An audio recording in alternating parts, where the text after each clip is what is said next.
In 1896, a European empire marched into Africa, expecting an easy conquest. By sunset, its army was destroyed. At Adwa, Ethiopia delivered history's greatest black victory over colonial power and shattered the myth of European invincibility forever. Welcome to Battle Genesis, where the greatest battles and the most shocking moments in history come alive with cinematic clarity. If you're ready to explore the true events that shaped our world, make sure you join us. Subscribe now and step inside history. This is Battle Genesis. When empire met the unconquered. In the final years of the 19th century, when European empires believed the fate of Africa had already been sealed, something extraordinary was unfolding in the highlands of a land they barely understood. Ethiopia, an ancient kingdom carved by mountains, faith, and resistance, stood at the center of a global storm. To the colonial powers of Europe, this land was supposed to be next, another name on a map, another flag planted, another people subdued. What followed, instead, would become one of the most shocking military reversals in modern history. On the morning of March 1, 1896, near the small town of Adwa in northern Ethiopia, two worlds collided. On one side stood the Kingdom of Italy, a rising European power desperate to prove itself worthy of empire. Its soldiers marched under modern banners, armed with repeating rifles, artillery, and the confidence of men who believed history itself was on their side. They carried with them the assumptions of an age, that European technology meant inevitable victory, that African resistance was brave but futile, and that conquest was not a question of if, but when. Facing them was an army the world was told should not exist. Tens of thousands of Ethiopian warriors, drawn from every corner of an ancient empire, stood united beneath one sovereign. Farmers, nobles, cavalrymen, priests, and veterans of countless regional wars gathered as one force, not to expand their borders, but to defend the right to exist as a free people. At their head stood Emperor Menelik II, a ruler who understood that this battle was not merely about territory, but about the future of Africa itself. What happened at Adwa defied every colonial expectation. In a single day of brutal fighting, the Italian army was not just defeated, it was shattered. Thousands lay dead on the rocky slopes. Entire units ceased to exist. Generals were killed, soldiers captured, and the survivors fled in chaos. Against all predictions, an African nation had destroyed a European army in open battle, using strategy, coordination, and force on a scale that Europe had reserved for itself alone. The shockwaves were immediate and global. In Rome, the news triggered political crisis and national humiliation. In Paris, London, and Berlin, newspapers struggled to explain the unthinkable. Across Africa and the African diaspora, the victory spread like wildfire. From villages under colonial rule to black communities across the Atlantic, a single message resonated with electrifying clarity. Europe could be beaten. The myth of invincibility had been broken. But Adwa was not a miracle, and it was not an accident. It was the result of years of preparation, political foresight, and a deep understanding of both African tradition and European warfare. To understand how Ethiopia achieved the impossible, one must return to the world of the 1890s, a world shaped by greed, arrogance, and the violent division of an entire continent. This was the height of what historians would later call the scramble for Africa. In European capitals, men in tailored suits drew borders across lands they had never seen, dividing ancient kingdoms as if they were pieces on a chessboard. At the Berlin Conference of 1884, Africa was reduced to a prize, its peoples rendered invisible, its sovereignty dismissed as irrelevant. By the time the decade closed, nearly 90% of the continent had been claimed by foreign powers. Modern weapons made conquest terrifyingly efficient. The Maxim gun could cut down charging armies in seconds. Rifles outranged traditional weapons. Artillery broke fortifications that had stood for centuries. Kingdom after kingdom fell. From the Zulu in southern Africa to the Mahdist state in Sudan, resistance was met with annihilation. European dominance appeared absolute. Yet, Ethiopia stood apart. This was not a newly formed state or a loose collection of tribes. Ethiopia was one of the oldest continuous civilizations on Earth. It traced its identity through centuries of written history, imperial rule, and Christian tradition that predated much of Europe itself. Its rulers claimed descent from the union of King Solomon and the Queen of Sheba. Its people had repelled foreign invasions long before colonialism had a name. Geography itself had shaped Ethiopian resilience. Towering mountains, narrow passes, and high plateaus made invasion difficult and defense natural. For generations, Ethiopian armies had fought wars in this terrain, learning to move, supply, and strike where enemies could not. Independence was not an abstract idea here. It was a lived reality, defended with blood and memory. At the center of this world stood Menelik II, a leader uniquely suited for the moment history had chosen him. He was not blinded by tradition, nor seduced by European promises. He understood that survival required adaptation. He studied the enemy, learned their language of power, and prepared his nation accordingly. While European diplomats spoke of civilization and treaties, Menelik prepared for war. Italy, meanwhile, saw Ethiopia as its opportunity. Newly unified and eager for imperial status, Italy sought colonies to match its European rivals. Eritrea, along the Red Sea coast, became its foothold. From there, Italian ambitions crept inland, probing Ethiopian territory, testing boundaries, and drafting agreements designed to deceive rather than negotiate. One such agreement would light the fuse. In 1889, the Treaty of Wuchale was signed between Italy and Ethiopia. In the Italian version, Ethiopia was described as an Italian protectorate. In the Amharic version, no such submission existed.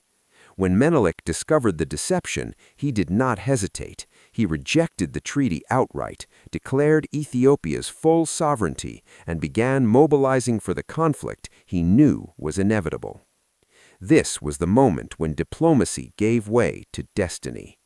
Italy believed it could enforce its claim through force. Ethiopia believed it had no choice but to resist. What followed was not just a march toward battle, but a convergence of history, identity, and defiance that would culminate on the slopes of Adwa. And when the sun rose on March 1, 1896, the world would learn that Africa's fate had not yet been written. Menelik II and the lie that sparked a war. By the time Menelik II ascended the imperial throne in 1889, the storm clouds of empire were already gathering over Africa. Menelik was not born into effortless power. His early life had been shaped by captivity, exile, and political struggle, experiences that forged in him a rare combination of patience and resolve. He understood power not as a gift, but as something seized, defended, and constantly tested. When he became emperor, he inherited more than a crown. He inherited the burden of defending one of the last independent African states in an age that tolerated none. Unlike many rulers who dismissed European ambitions until it was too late, Menelik watched carefully. He studied the methods of colonization spreading across the continent, noting how treaties were used as weapons and how diplomacy often masked conquest. European powers rarely attacked without first claiming legality. They signed agreements, planted flags, and only then unleashed their armies. Menelik resolved that Ethiopia would not fall into that trap. Italy, meanwhile, was growing impatient. Unified only decades earlier, it lagged behind Britain, France, and Germany in the imperial race. Its leaders saw colonies not only as sources of wealth, but as proof of national greatness. Eritrea, seized along the Red Sea coast, became Italy's launch point into the Horn of Africa. From there, Italian officers spoke openly of pushing south, convinced that Ethiopia would crumble like the kingdoms that had fallen elsewhere. The Treaty of Wuchale was meant to formalize Italy's ambitions. Signed in 1889, it appeared on the surface to be a friendship agreement, but buried within it was deception. The Italian language version declared that Ethiopia accepted Italian protection in its foreign affairs. The Amharic version said nothing of the sort. Italy presented the treaty to Europe as legal proof that Ethiopia was now a protectorate. Menelik's response was decisive. When he realized the betrayal, he repudiated the treaty entirely. He informed European powers that Ethiopia recognized no foreign authority and would defend its sovereignty by force if necessary. This was more than a diplomatic disagreement. It was an open challenge to the colonial order. Italy had expected submission. What it received was defiance. Rome answered with threats and ultimatums. Menelik answered with preparation. Rather than rushing into conflict, the emperor did something unexpected. He bought time. While Italian newspapers mocked Ethiopia as backward and weak, Menelik quietly strengthened his position. He played European powers against one another, securing recognition, weapons, and trade, while avoiding isolation. Russia, sharing Ethiopia's Orthodox Christian ties, became a particularly important partner. France, eager to counter Italian influence, also supplied arms. Even Italy itself sold rifles and ammunition to Ethiopian merchants, unaware that these weapons would soon be used against Italian soldiers. Menelik understood that modern war was won before the first shot was fired. He modernized his army without abandoning Ethiopian tradition. He reorganized command structures, stockpiled supplies, and ensured that his forces could be sustained deep in the highlands. He also worked relentlessly to maintain internal unity. Ethiopia was a multi-ethnic empire with a long history of regional rivalries. Menelik knew that division would mean defeat. Key nobles and regional leaders were brought firmly into the imperial fold. Some were persuaded with diplomacy, others with force, but all were made to understand that the survival of Ethiopia depended on collective action. When the call to arms finally came, it would not be ignored. Italy, for its part, misread every signal. Italian commanders believed Menelik's diplomacy was weakness and his delays signs of hesitation. They dismissed his intelligence network and dismissed reports of Ethiopian rearmament as exaggerations. Colonial experience had taught them that African resistance collapsed once confronted by modern firepower. Ethiopia, they assumed, would be no different.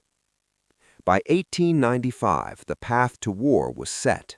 Italian forces pushed deeper into northern Ethiopia, occupying strategic positions and provoking confrontation. Skirmishes erupted, supply lines stretched thin, and tensions escalated toward open conflict. Menelik responded by issuing a call that echoed across the empire. Warriors gathered from every province, not for conquest, not for glory, but for survival. The march toward Adwa had begun. A nation rises, unity, modernization, and mobilization. The response to Menelik's call was unlike anything Ethiopia had ever witnessed. From the high plateaus of Shewa to the rugged mountains of Tigray, from the forests of Gojam to the distant southern territories, men began to move north in numbers that astonished even seasoned commanders. This was not a hurried levy or a temporary uprising. It was a national mobilization on a scale that rivaled the armies of Europe itself. What made this mobilization extraordinary was not only its size, but its unity. Ethiopia was a mosaic of peoples, languages, and traditions, many of whom had fought each other in living memory. Yet now ancient rivalries were set aside. Amhara, Oromo, Tigrayan, Gurag, and many others marched under the same imperial banners. Orthodox Christians fought alongside Muslims. Local kings and regional lords submitted their forces to a centralized command. The threat of foreign domination erased divisions that generations of internal politics had failed to overcome. Menelik had prepared for this moment for years. He understood that numbers alone would not defeat a European army. What mattered was coordination, supply, and discipline. Under his rule, Ethiopia had quietly transformed its military structure. Traditional units were reorganized into formations capable of maneuvering together. Command hierarchies were clarified. Veteran leaders with battlefield experience were placed in positions of authority. Weapons flowed into the empire through every available channel. Ethiopian agents purchased rifles in European ports, transporting them across deserts and mountains with remarkable efficiency. Russian and French suppliers shipped artillery pieces and ammunition. Workshops were established to repair damaged firearms and manufacture supplies locally. Ethiopian blacksmiths learned to maintain modern weapons, ensuring that shortages would not cripple the army in the field. This was not an imitation of European warfare, but an adaptation. Ethiopian commanders blended modern firepower with tactics shaped by centuries of fighting in mountainous terrain. They understood how to move large forces without exposing them, how to conceal positions, and how to strike where the enemy least expected.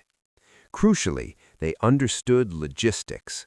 Fighting on home soil meant that food, intelligence, and reinforcements flowed naturally from a population that saw the army as its shield. At the heart of this effort stood not only Menelik, but Empress Taitu Batul. Far from a ceremonial figure, Taitu was a formidable political mind and strategist. She oversaw supply networks, coordinated intelligence, and ensured loyalty among key leaders. Her influence was particularly strong in the northern regions, where the coming battle would be fought. Italian officers would later admit, often reluctantly, that they had gravely underestimated her role. As Italian forces advanced from their coastal bases, they found themselves moving through increasingly hostile terrain. Ethiopian fighters harassed supply lines, ambushed patrols, and disappeared into the mountains. Villages offered no cooperation. Roads vanished. Water sources became uncertain. Every mile inland stretched Italian logistics thinner and thinner. By early 1896, Menelik's army had assembled near the town of Adwa. Estimates placed its strength between 100 and 200,000 men. Never before had such a force been gathered under a single Ethiopian command. It was an army built for decisive action. Italian intelligence failed catastrophically. Reports warning of Ethiopian numbers and modern weapons were dismissed as fantasy. European officers could not reconcile their racial assumptions with the reality forming in front of them. To admit the truth would mean admitting vulnerability. General Oreste Baratieri, the Italian commander, faced mounting pressure from Rome. Political leaders demanded victory. Newspapers demanded conquest. Supplies were running low, morale was faltering, and hesitation was no longer acceptable. Baratieri knew the risks, but he also knew retreat would mean disgrace. So he chose to advance. As February drew to a close, two vast forces stood facing each other in the Ethiopian highlands. One fought for prestige and empire. The other fought for survival and sovereignty. The terrain, the weather, and the will of the people all leaned toward a single, inevitable confrontation. The battle that followed would not only decide the fate of Ethiopia, it would redefine the limits of colonial power itself. Into the mountains, Italy's fatal miscalculation. The mountains surrounding Adwa were beautiful, unforgiving, and utterly indifferent to European ambition. Jagged ridges rose sharply from narrow valleys, their slopes broken by ravines that twisted and disappeared without warning. To Ethiopian commanders, this landscape was familiar, almost intimate. To the Italian army, it was a maze of uncertainty. Maps drawn in European offices flattened complexity into false clarity, turning deadly terrain into misleading lines and symbols. General Baratieri understood that time was working against him. His supply lines stretched hundreds of kilometers back to the Red Sea. Ammunition had to be rationed, food stocks dwindled, disease and exhaustion gnawed at his men. Rome demanded action, yet every instinct told him that advancing deeper into the highlands was dangerous. Ethiopian forces were everywhere and nowhere, watching, waiting, controlling the flow of information. Italian military doctrine offered a solution that had worked elsewhere. Divide the army into columns, seize the high ground, and force the enemy into a decisive engagement where superior firepower could prevail. It was a strategy rooted in European confidence and colonial precedent. What it ignored was the reality of fighting an organized, modernizing army on its own ground. On the night of February 29, 1896, the Italian army began its advance. Under cover of darkness, roughly 20,000 men moved in three main columns toward what Baratieri believed were key Ethiopian positions.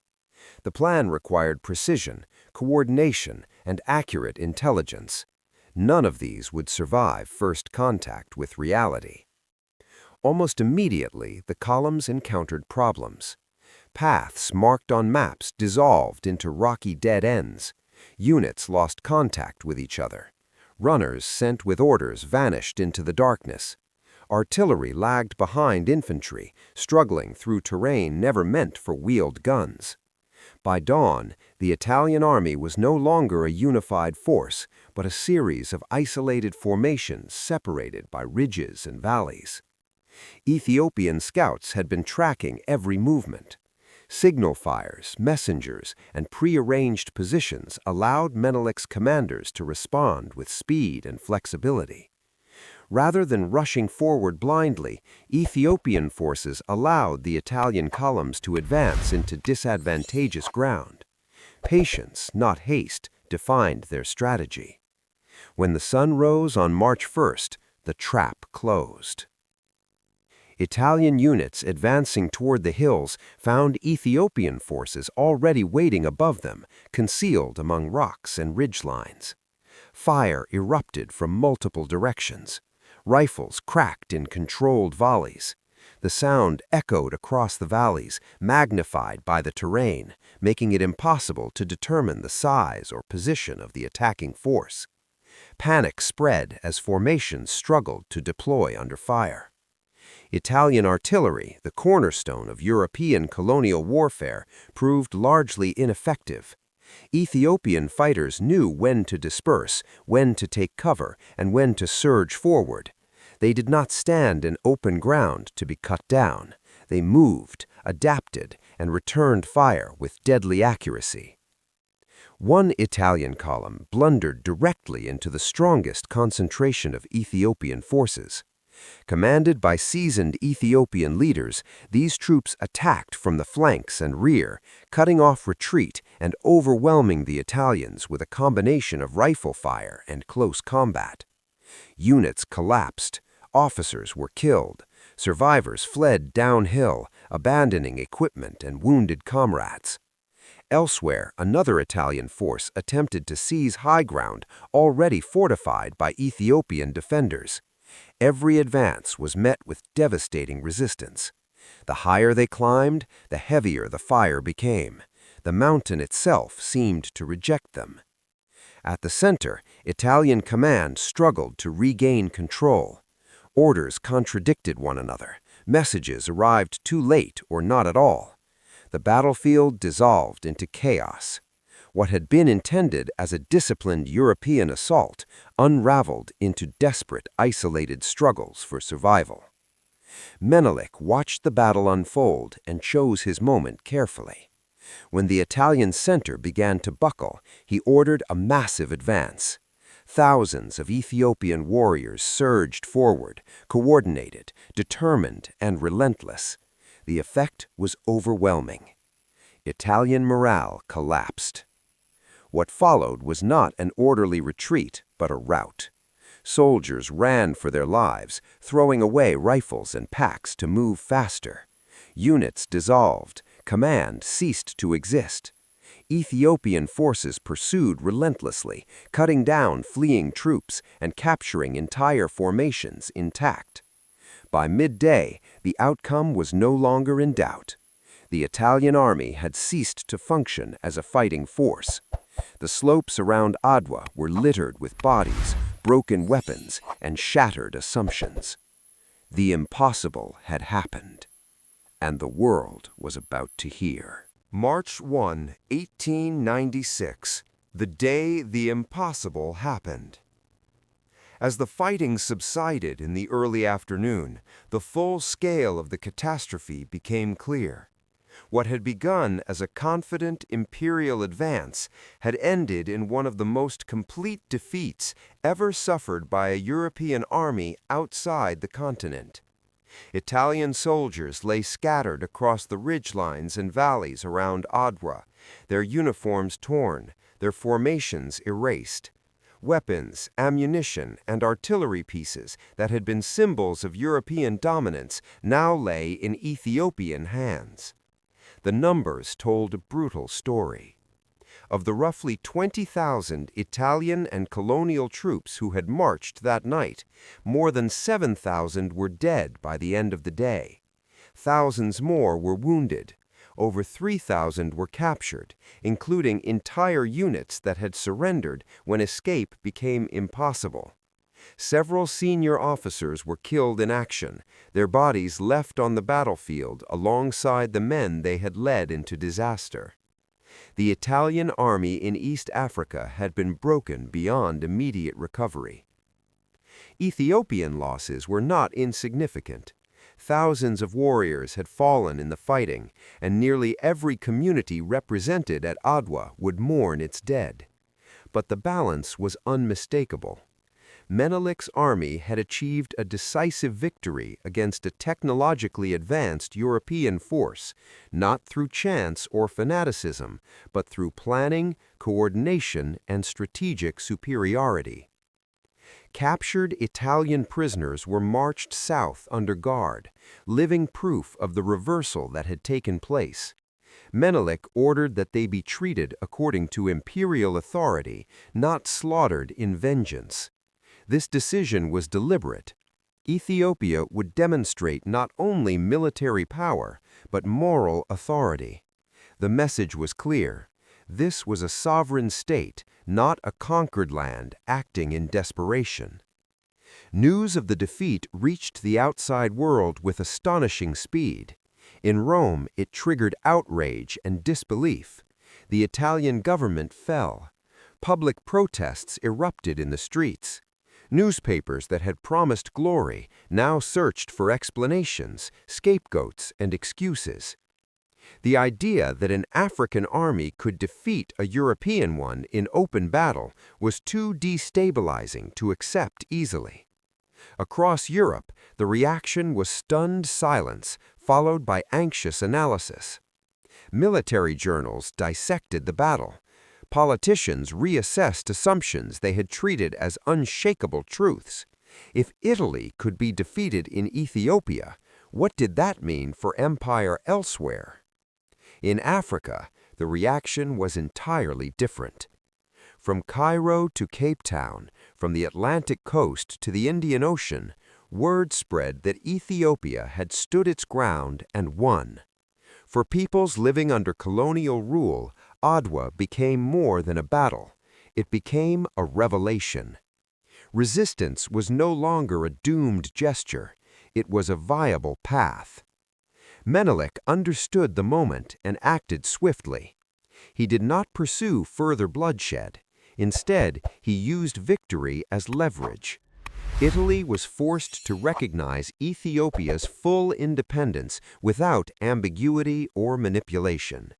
The dream of turning Ethiopia into a colony died on the battlefield at Adwa. But the meaning of the victory was only beginning to unfold. After Adwa, the victory that shook the world. In the years that followed, the Battle of Adwa assumed a significance far greater than its immediate political outcome.